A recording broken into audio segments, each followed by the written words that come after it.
We immediately continue with Daniel Rüdt from Open Energy Transition, who are doing a lot with open source models and especially PyPSA. And it's the second ENTSO-E talk now and now on the TYNDP. So Daniel, the floor is yours. Thank you, Lucas.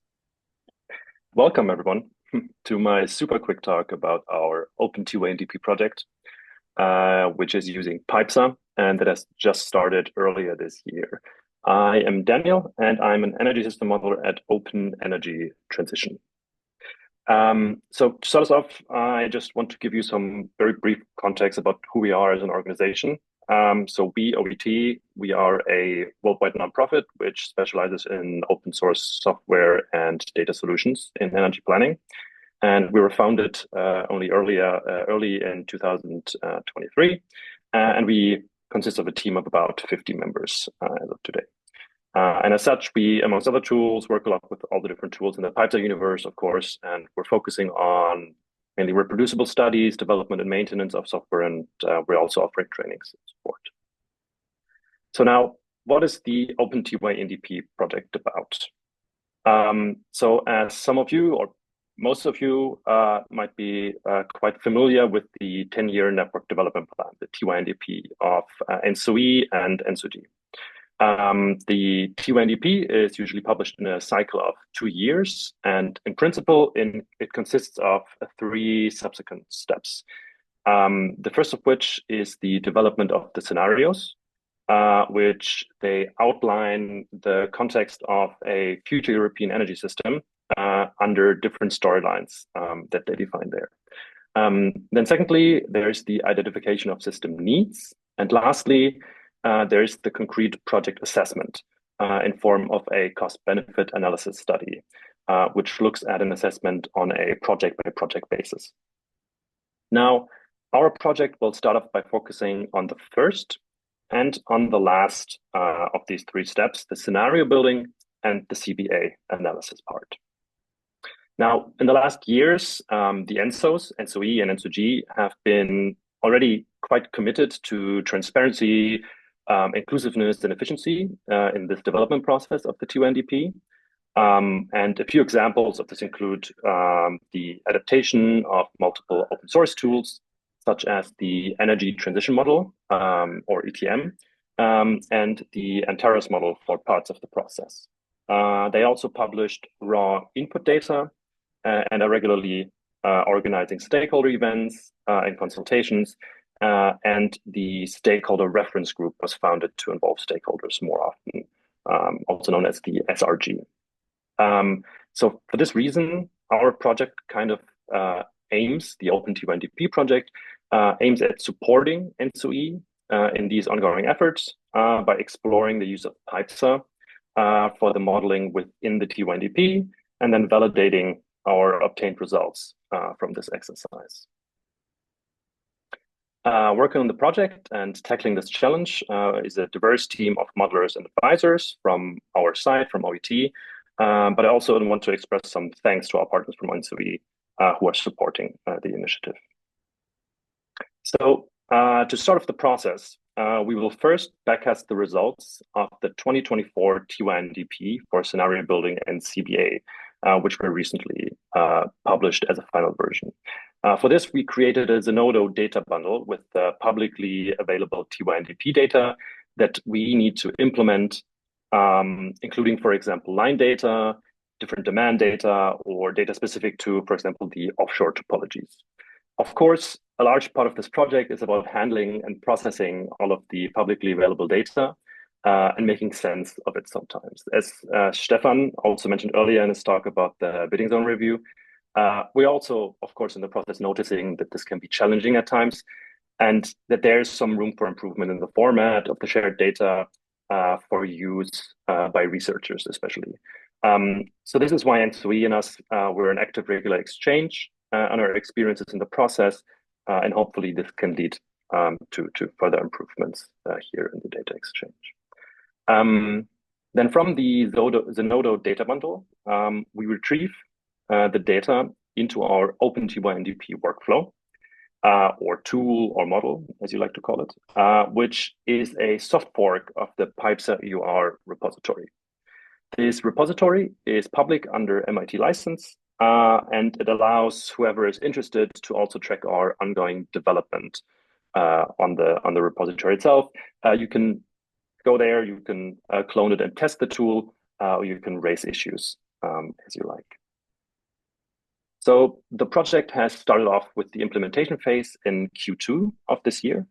And we have so far implemented the main elements and topologies surrounding all the different networks in the TYNDP scenarios. Firstly, this included the implementation of the electricity reference grid, which follows a spatial resolution of European bidding zones with an NTC, so net transfer capacity representation of the different lines. In PyPSA, this is represented by links. For this, we also contributed the option for bidding zone clustering to the upstream PyPSA-Eur repository earlier this year. And you can use this with OSM grid data. So you don't necessarily have to use the TYNDP input data here.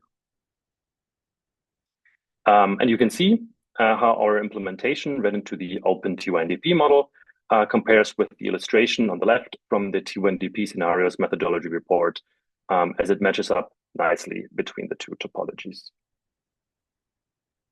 Secondly, we included the hydrogen reference grid and the hydrogen topology, which includes two separate hydrogen zones for each country, which is quite specific to the TYNDP scenarios exercise.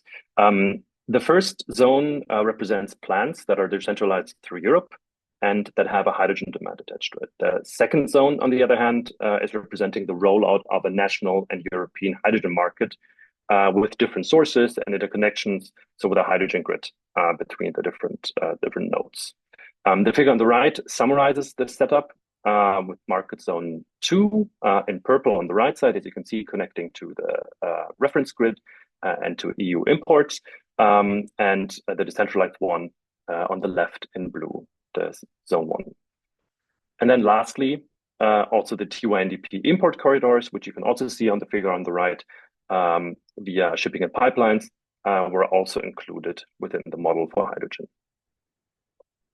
The final included hydrogen network and the Open TYNDP workflow therefore compares like this to the illustration from the methodology report, where you can see on the right in orange the import routes, the links in the model, and then the reference grid, the hydrogen reference grid, as the blue links. Now, the third and last network topology that we've so far implemented in the offshore is the offshore hub topology and associated network.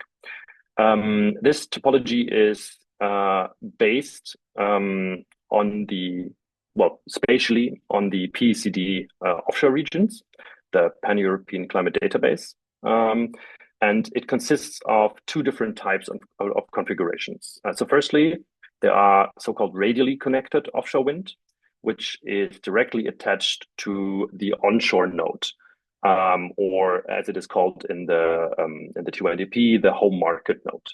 And then secondly, we have a specific setup, which are offshore hubs, which have a grid connection to the home market, to the onshore node. And they consist of wind farms, electrolyzers, and dedicated power-to-gas wind farms for production of hydrogen.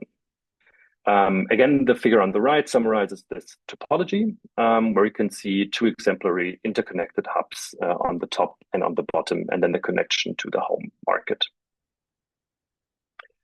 Although this implementation now took some time and effort to address some little inconsistencies in the raw data, we also managed, as for the other networks, that the offshore network topology read into the Open TYNDP project tool matches nicely against the reported grid from the methodology when we visualize all the existing possible connections.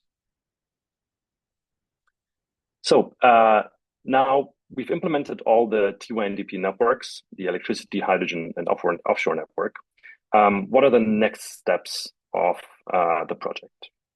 So moving on from the networks, we will focus the rest of 2025 on finishing the implementation for scenario building and CBA with more TYNDP elements, such as, amongst others, the inclusion of different demand time series, EV modeling, hybrid heat pumps, which are very specific to the TYNDP, and a security of supply loop in the end as well. This all will be accompanied by regular hands-on workshop from our side and regular benchmarking of the progression of our implementation before then moving on to a final backcasting of the 2024 results next year. And then after this, we will prepare for a trial run of the tool in sync with the 2026 cycle, which is the next cycle that is currently ongoing, and then end the project with a dissemination at the end of 2026. So if you're interested and intrigued by what we're doing and you would like to follow along to our progress, we are still in the implementation, of course, so we don't have like concrete results to share, but it's still really interesting to follow the progress, I believe. So you can sign up for our newsletter updates here, and the slides will also be shared, I think, afterwards by Lucas. So no rush also to scan this now. You can also do this later after the meeting. And then also feel free to follow our Open TYNDP GitHub repository. And you can also check out our accompanying workshop page where we're publishing all of our interactive training notebooks on the training sessions that we've had so far. And then if you want to contact us directly, you can reach out to the team members or just to the Open TYNDP team at tyndp@openenergytransition.org. And with that, are there any questions? I saw that there are already some questions in the chat. Thanks a lot. Yeah, there's one in the chat from Marcus. How will security supply be assessed within the project, within PyPSA or our own tool to be linked towards? So our current idea, so we have not implemented this yet, but the current idea is to include this as a workflow step within the Open TYNDP tool. So similar to what we would have in PyPSA-Eur. But we're of course still in testing with this, and we're open to investigating also how this could slot into an implementation in the PyPSA tool or the PyPSA framework itself. Definitely, if we implement something like this, it would be well worth contributing this to the PyPSA repository.